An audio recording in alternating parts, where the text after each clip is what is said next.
May mga sugat na hindi kayang paghilumi ng panahon. 20 taon ng katahimikan, 20 taon ng galit, at isang kasinungalingang sumira sa pagkakaibigan. Ngunit paano kung ang katotohanang pinaniniwalaan mo ay hindi pala totoo? Magiging manhid ka. Yun lang yun, Marco.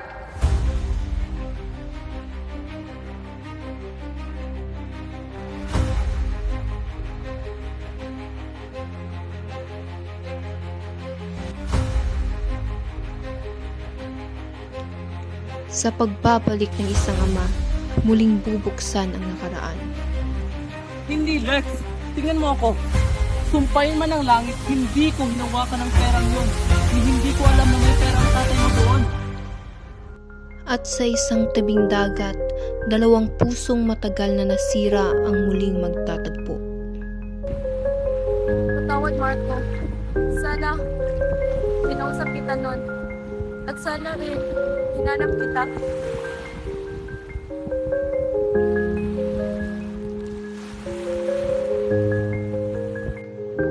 Minsan, hindi sapat ang panahon para mawala ang sakit, pero sapat ito para muling magsimula.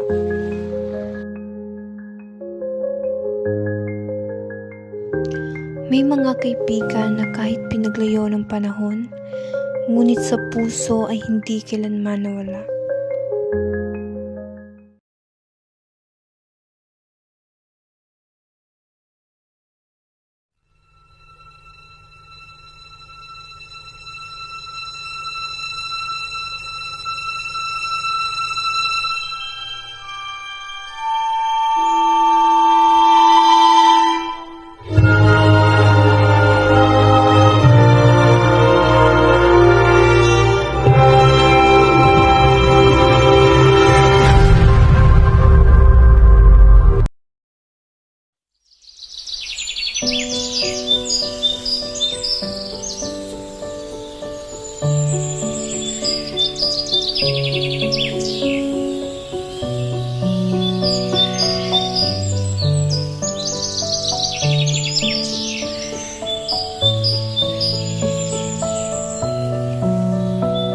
Sabi nila, ang dagat ay marunong magtago ng alaala.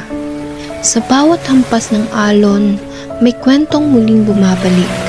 Mga pangarap na minsang nabuo sa tabing dagat, mga tawanan na unti-unting nilamon ng panahon, at mga pangakong naiwan sa nakaraan. Matagal silang nawala sa isa't isa. Nagbago ang mundo, nagbago ang mga tao. Ngunit may isang lugar na nanatiling naghihintay, ang baybayin. Tahimik, payapa, ngunit puno ng alaala. Sa kanilang muling pagbabalik, haharapin nila ang mga sugat na hindi kailanman tuluyang naghilom, mga lihim na matagal na itinago, at mga damdaming pilit kinalimutan. Ngunit paano kung ang pagbabalik ay hindi lamang tungkol sa nakaraan? Paano kung ito rin ang simula ng pagpapatawad, ng pagtanggap, at ng muling paghahanap sa sarili? Dahil minsan, ang tunay na tahanan ay hindi lang isang lugar. Ito ay ang mga taong nag-iwan ng bakas sa ating puso. Ito ay isang kwento ng pagkakaibigan, pagkawala, paghilom at pag-asa. Isang paglalakbay pabalik sa baybayin ng mga alaala. Ito ang kwento ng Dalampasigan.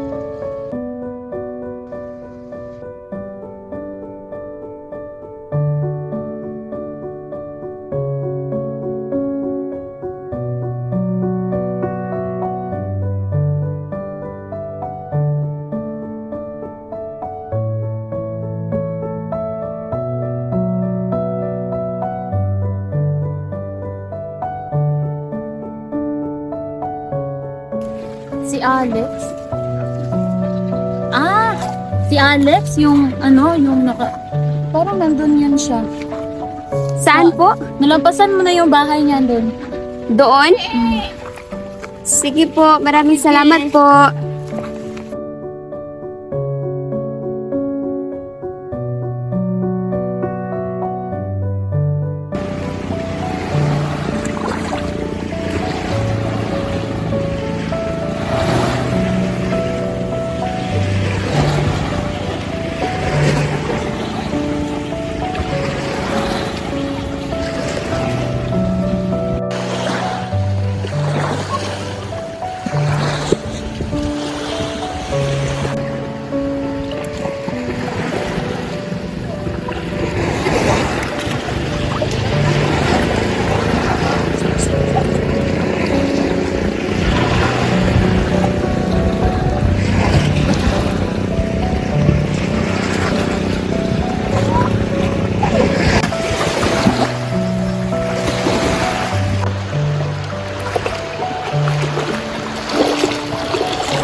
Wala talagang nagbago, Lex.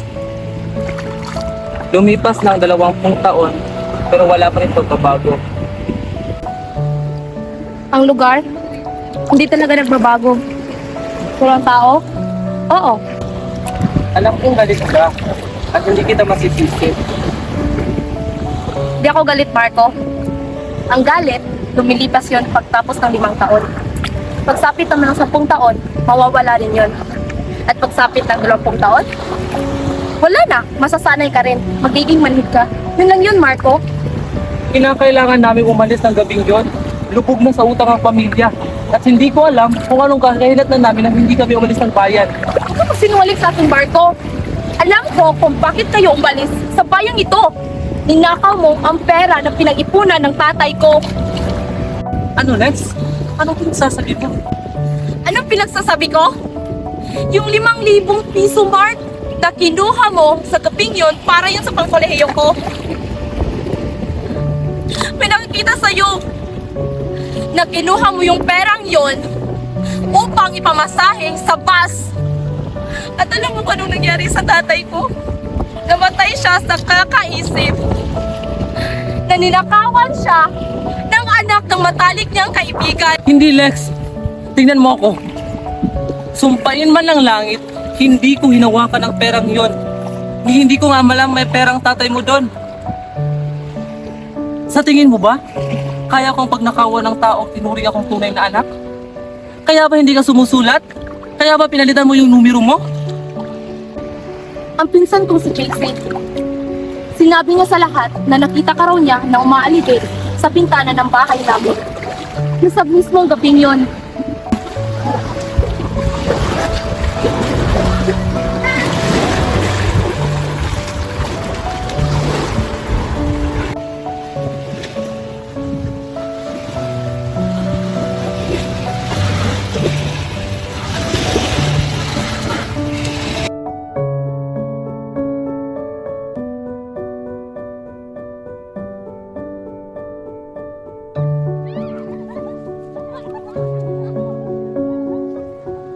JC?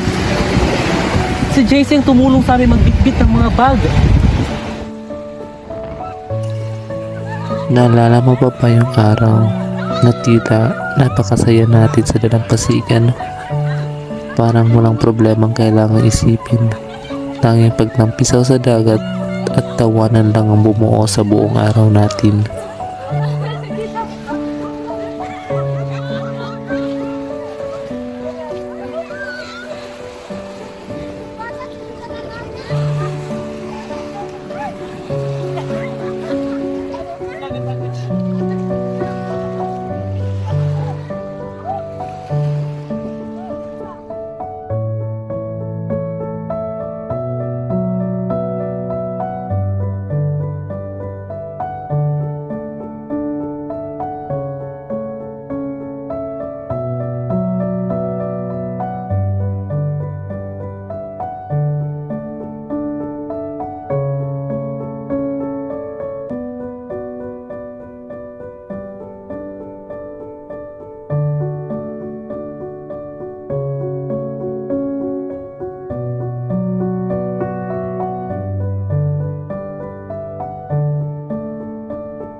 Hindi ko inasahan na iyon na rin pala ang huling araw na makakasama kita bago tuluyan kong nilisan ang ating bayan.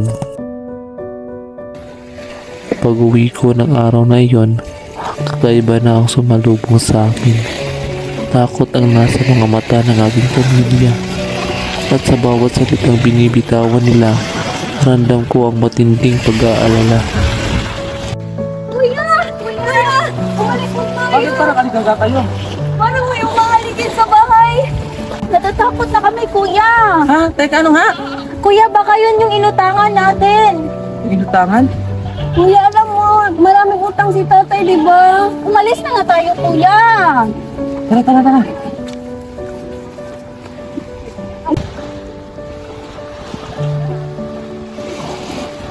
Kuya,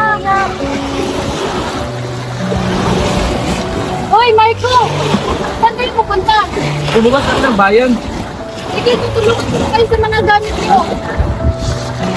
Oo, dahan-dahan. Salamat po.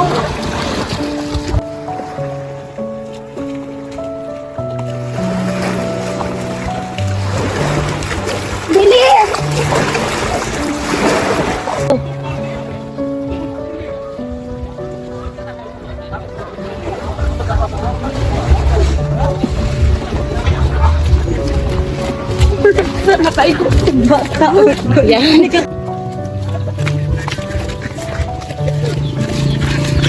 Dito ko na lang kayo iiwan. Oh, salamat. Sige, sige, ingat kayo ha.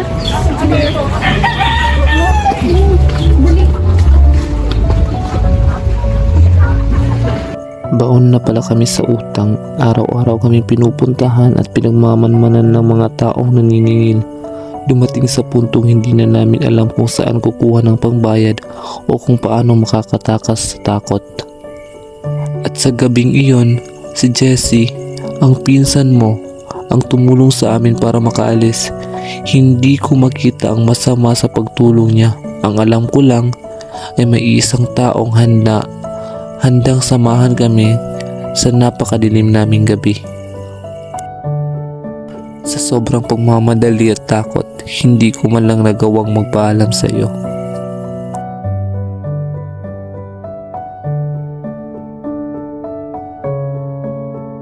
Paano? Bumili pa si JC ng segunda manong motor 3 linggong pagkalipas. At saka sinabi pa niya sa amin na nanalo raw siya sa munting paluwagan.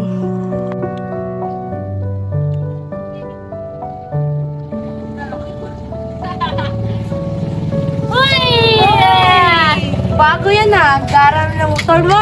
Bago na. Sa'yo ba yan? Oo naman.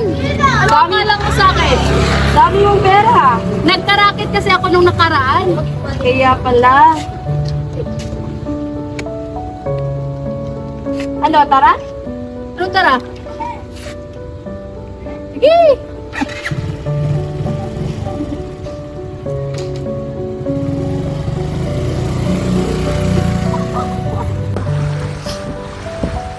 Dalawampung taon, ex.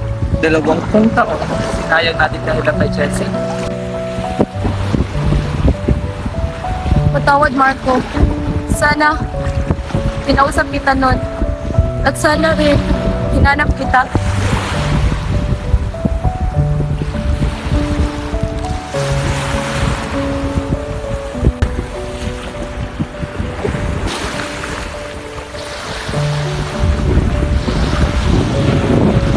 Noong bata ko, akala ko simpleng dagat lang ang tinitingnan ni Papa tuwing tahimik siya. Hindi ko alam, may bahagi pala ng buhay niya na naiwan dito.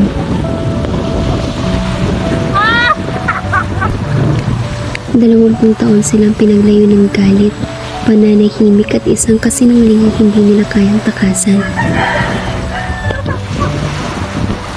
Pero siguro ganoon talaga ang dagat. Kahit gaano kalayo ang maanad ng isang bagay, may paraan itong ibalik sa pinanggalingan. Tumangkat ka ha. Ganyan ba pag galing Manila?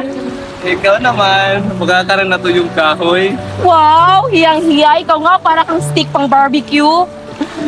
Ay, nako. Tara na. Papagkilala kita sa ako, hinihintay ka doon. Wow! May anak ka na pala? Papagkilala kita, bilang kita Alex.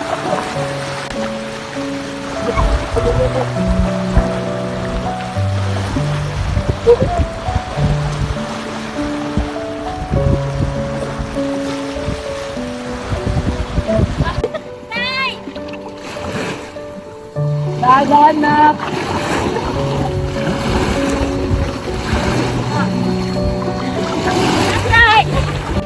Chloe na, kalika, may papagkilala ko kayo. Ano po? Chloe, kita Alex mo. Hello po.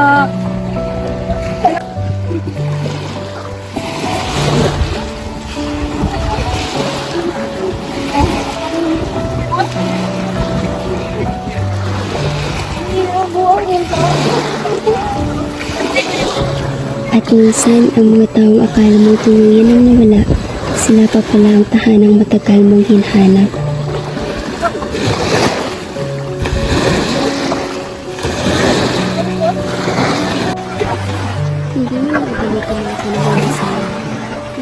sumurunong pa rin ako.